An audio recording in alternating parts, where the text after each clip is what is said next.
Hello friends, நீங்கள் ஒரு யூடியூபராக இருந்தால் இந்த ப்ராப்ளத்தை கண்டிப்பாக சால்வ் பண்ணியிருப்பீங்கன்னு நினைக்கிறேன். நம்மளோட யூடியூப் ஸ்டுடியோவில் நம்ம போடுற ஷார்ட்ஸோ அல்லது வீடியோஸோ வியூஸ் அதிகமாக காட்டுற மாதிரி இருக்கும்.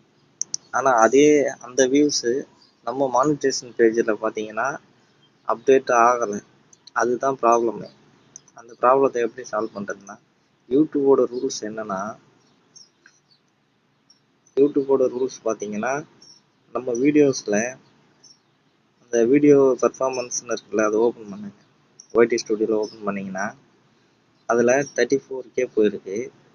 அதுலேயே மேலே பாருங்கள், என்கேஜ்மெண்ட் வியூஸ்னு இருக்குல்ல, அதை கொடுங்க. ஆக்சுவலாக அதில் எவ்வளோ வியூஸ் போயிருக்கோ அந்த வியூஸ் தான் நம்மளோட மானிட்டேஷன் பேஜில் அப்டேட் ஆகும். வீடியோ வியூஸ் ஒரு 10K காமிக்குதுன்னா அதில் என்கேஜ்மெண்ட் வியூஸ் பார்த்தீங்கன்னா ஒரு 7K தான் காமிக்கும். ஏன் அப்படின்னா, உங்களோட வீடியோஸை என்கேஜ்மெண்ட் வியூவர்ஸ் தான் இவ்வளோ ஓப்பன் பண்ணி பார்த்துருக்காங்க. மீதி எல்லாம் நார்மலாக காட்டியிருக்கு. அவ்வளோதான் ஃப்ரெண்ட்ஸ் வீடியோ. ஸோ அதனால் நீங்கள் அப்டேட் ஆகலைன்னு நினைக்காதீங்க. அது எப்பவுமே அப்டேட் ஆகிட்டு தான் இருக்கும். 1 டேஸ்க்கு 2 டேஸ்க்கு. நீங்கள் என்கேஜ்மெண்ட் வியூவர்ஸ் எவ்வளோ இருக்கோ அதுதான் மானிட்டேஷன் பேஜில் அப்டேட் ஆகும் ஃப்ரெண்ட்ஸ். ஓகே ஃப்ரெண்ட்ஸ், இந்த வீடியோ யூஸ்ஃபுல்லாக இருந்துச்சுன்னா ஒரு லைக் பண்ணிக்கோங்க. மறக்காமல் நம்ம சேனலை சப்ஸ்கிரைப் பண்ணிவிடுங்க ஃப்ரெண்ட்ஸ்.